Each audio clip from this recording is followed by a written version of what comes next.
Thank you for joining me for another episode of Boom and Bust. I'm your host, Tony Clement. I'm here at the News Forum where all voices matter. An important labor and employment bill recently passed in the Ontario legislature. It includes provisions to allow the right to disconnect for those in a work-from-home environment, the licensing of temp agencies, and other changes. Here to discuss the future of employer-employee rights and responsibilities is the Honourable Monte McNaughton, the Ontario Minister of Labour, Training and Skills Development. Welcome to the program. Hi, Tony. Great to be with you today. It's great to have you as well. I guess, first of all, I gave a brief synopsis there of the Working for Workers bill, but it's your bill, so I'd love to get your kind of description of it and what you hope to accomplish with it. Yeah, this was an important bill that passed through the legislature during the last session in the fall. It's really about rebalancing the scales between workers and the workplaces. I've said quite clearly that we're not going back to where we were before the pandemic. A lot of things have changed for workers out there. So we brought forward the Working for Workers Act, which passed through the legislature in a few weeks. It gives back premiums, WSIB premiums to small businesses across the province. We're cracking down on temp help agencies that break the rules. We're bringing forward a right to disconnect policy. So any company with more than 25 employees has to have a right to disconnect policy to really prevent those lines from being blurred even more between work time and personal time. And then lastly, banning non-compete clauses in Ontario. Yeah, so was this then something you were working on pre-pandemic, or did this all arise because you kind of observed what was happening during the pandemic? Well, certainly the pandemic has changed everything for many people across the province and really right around the world. We put forward a committee over the summer to look at some of these issues. A number of worker representatives, employer representatives, labor experts to put forward some recommendations to us. And we acted quite quickly on a number of those. One item that I didn't mention in the beginning, which is really important, that is giving truck drivers access to washroom facilities. And this is something that was brought to light in the very beginning of the pandemic back in March of 2020, where truck drivers were delivering products to warehouses and factories. And I remember one truck driver reaching out to me, and he showed me a photo of a sign that was on the window of this factory, and it said, "Washroom facilities are for team members only." And truck drivers have been unsung heroes through this pandemic. So in the Working for Workers Act, we brought in a law that ensures that washroom facilities are available to these delivery drivers. Yeah, no, it really does seem like a good set of common sense changes. In your mind, is this the first act of further reforms, do you think? Absolutely. I mean, things are changing really on a daily basis. I mean, look where we are today, for example. The workplace continues to change. I made a conscious decision back in June of 2019 when Premier Ford asked me to become the Minister of Labour to really be there for workers and to rebalance those scales. And the pandemic just accelerated a number of changes. All of these things that we're doing are conservative. Being there for workers, those blue collar workers, we share the same values, bigger paychecks, more workplace protections, and more opportunities in every corner of this province for workers and their families. So when do you think you might have another package available of reform? Well, February 22nd is when the legislature is set to resume, and we look forward to, studying the rest of the recommendations that the Future of Work panel put forward, and we'll have more to say in the weeks ahead. Fantastic. Obviously, this is part of a wider vision, and I was very interested by the way you framed it in your answer, that this is basically, you're trying to make the point that a progressive conservative government can be a pro-labor government, a pro-worker government, that there's no contradiction in that, and therefore that these reforms are something that help worker safety, help worker productivity, and then really help society. So we're going to take a brief break with our guest, the Honourable Monte McNaughton. He's the Ontario Minister of Labour, Training and Skills Development, and we'll get an answer to that question after the break. Stay with us.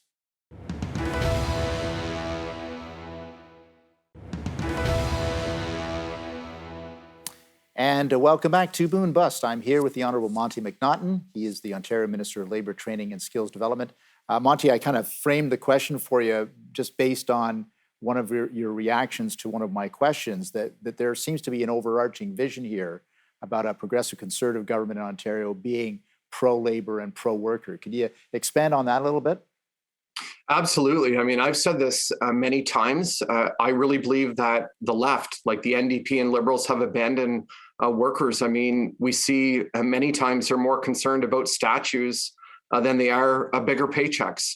And I believe as Conservatives, we are the party of workers. We want people earning bigger paychecks, more take-home pay to build stronger families. We want more health and safety protections for workers. And we want to spread opportunity more widely and fairly. I think of the Second Career Program that I recently launched, the redesign of that program. For the first time, we're going to have people on social assistance, those Ontario Works recipients and disability recipients. They now are going to get retraining for jobs that exist. I mean, one of the, I think, greatest generational challenges we have is the labor shortages. Right. I mean, today in Ontario, 316,000 jobs are going unfilled. We need all hands on deck to upskill and retrain people for jobs that exist. And the good news is, in many cases, the jobs that are out there are paying better than the jobs that some people may have lost during the pandemic. Yeah, no, that's a great point, because we've got this seeming mismatch in the economy right now, where you've got people searching for employment and you've got these jobs that are being left unfilled. So you're trying to fix that as best you can, right? Absolutely. I mean, one of my priorities and my passions is to get more people into the skilled trades. For far too long, governments here in Ontario, especially in the last 15 years, told every young person that the only way to be successful in life is to go to university. We know many people in the trades making more than people that attended university. So we need to really promote these careers. In many cases, they pay six figures with defined pensions and benefits, and there's a huge shortage in the trades. Yeah, so that's another focus for you then, because and what sort of reaction are you getting? I mean, I think that is something that some people know intuitively, that skilled trades is a great field of work, but we have to sort of change some mindsets, right? Yeah, absolutely. I mean, we really have to end the stigma around the trades, to drive home a message to parents, to educators like guidance counselors, and to young people that there are great opportunities in the trades. If you get a trade, you have a job for life. You can start your own business. You can hire people. You can work anywhere in Canada. And in Ontario, there's more than 150 different trades to choose from, and they're well-paying careers. Let's turn our focus to the gig economy for a second, because that's another trend that has been accelerated perhaps by the pandemic. Any thoughts on that part of our economy? Yeah, it's certainly a growing part of the economy. You're right. Many people picked up a job in the gig economy, whether it was delivering food or supplies or other jobs in the gig economy. This is a growing trend. We want to ensure that, again, we're rebalancing the scales. I mean, we've seen many stories where people in the gig economy were actually making below minimum wage, which is an injustice. I mean, everybody deserves at least minimum wage. In many cases, they don't get a pay stub. So there's some work to do there. And the Future of Work panel actually came up with a number of recommendations, and we're looking at those now. And that will be part of proposed changes coming forward if and when we bring legislation forward. Is part of the issue that it's a very informal part of the economy? Is that part of the challenge? Yeah, I think so. And again, it's just a part of the economy that's changing. And really, we just need to have a framework in place. I've always said that government tends to lag behind, whether it's training programs or just sort of frameworks around certain parts of the economy. So we're looking at this and really, ensuring that there's still opportunities for lots of workers, but just to ensure that they're protected.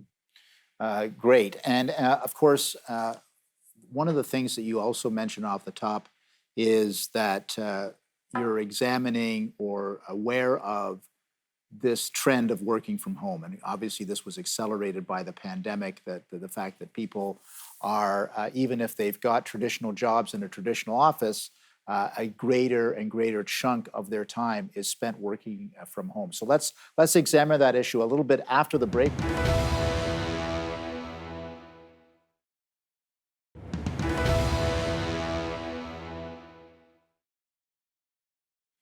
And we're back here at Boom and Bust. I'm your host, Tony Clement, here with the Honourable Monte McNaughton. He is the Ontario Minister of Labour, Training and Skills Development. Before the break, Monte, I kind of set this up about talking about this trend of working from home. And you've obviously started to tackle a little bit of that with the right to disconnect and those policies. Anything else on your agenda with respect to working from home? I think this is a really important part. I mean, again, the workplace has really changed. Many more people are working from home. And I think even after the pandemic, they're going to continue working from home. And I just think it's really important that there is that clear line of between when people are working, when they're on the clock, and when they're spending time with their families and off the clock. So we are the first jurisdiction in Canada to bring forward a right to disconnect policy. And it's really just to bring transparency around this issue.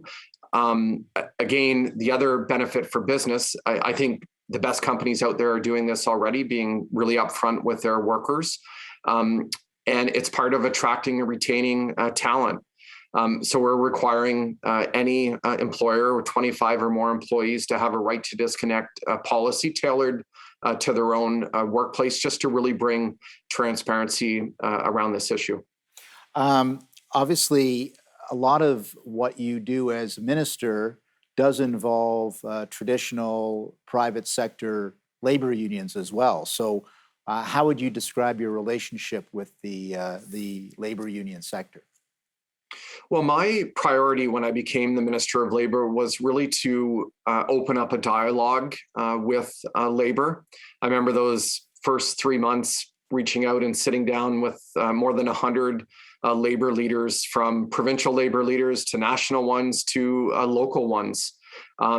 There's a lot that we share in common: the importance of a good job, health and safety, retraining and upskilling of workers to fill this labor shortage. So I think there's more that brings us together than sets us apart. And private sector unions are doing a great job, for example, training people in the skilled trades. So again, it's all hands on deck. These are big economic challenges that we have to overcome. And I'm just a believer that it's better to have everybody around the table. And what's been the response from organized labor? Very positive. I mean, I know people are shocked when a Conservative Minister of Labour is marching in a Labor Day parade or reaching out, but we've formed excellent partnerships. For example, Premier Ford appointed Jerry Diaz to really lobby the United States when it comes to ensuring that we can build electric vehicles here in Ontario. Again, back to the skilled trades, we partnered with LIUNA and the building trades to bring underrepresented groups into the skilled trades. I think of a partnership we did in Southwestern Ontario to train 60 Indigenous people to get into the trades, and it's been really successful. But again, it's about ensuring that we're all working together to fill the labor shortages. This labor shortage is costing Ontario's economy over $20 billion every single year. So it's important that we really crack this nut. Now, I guess your portfolio is kind of unique in the sense that you're dealing with labor and workers, but also dealing with, I guess, primarily small businesses. So can you tell us a little bit about your relationship with the small business sector? Absolutely. Absolutely. I come from a small business background. Our family had a home hardware store. It's funny, as Minister of Labour, I can't say now what age my dad had me working on the hardware store floor. But they are the lifeblood of our communities. And, many have been hit so hard over the last couple of years. And look, there's a lot struggling right now. That's why it's important that we return premium dollars that are in WSIB's bank accounts back to these small businesses to help them. But we partnered with free health and safety training, online training for small businesses to, really help educate them what protocols they should put in place. And I've said to my inspectors, it's an education first approach. We need to work with small businesses and help them through this as best as possible. So are you trying to reduce some of the red tape burden that small businesses face? Absolutely. I mean, we've moved to digitize a number of services that the ministry offers. We've set up a helpline for businesses to call if they need advice or just education. And when our inspectors go out, it really is with this education first approach to just be there for them, a customer service approach to the protocols. And it's been successful. We're going to continue our discussion with the Honourable Monte McNaughton after the break. Please stay with us.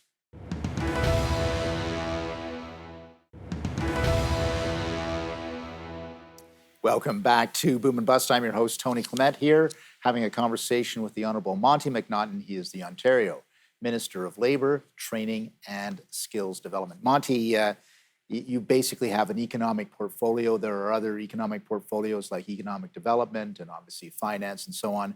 But how do you see your role in developing a more competitive economy for Ontario?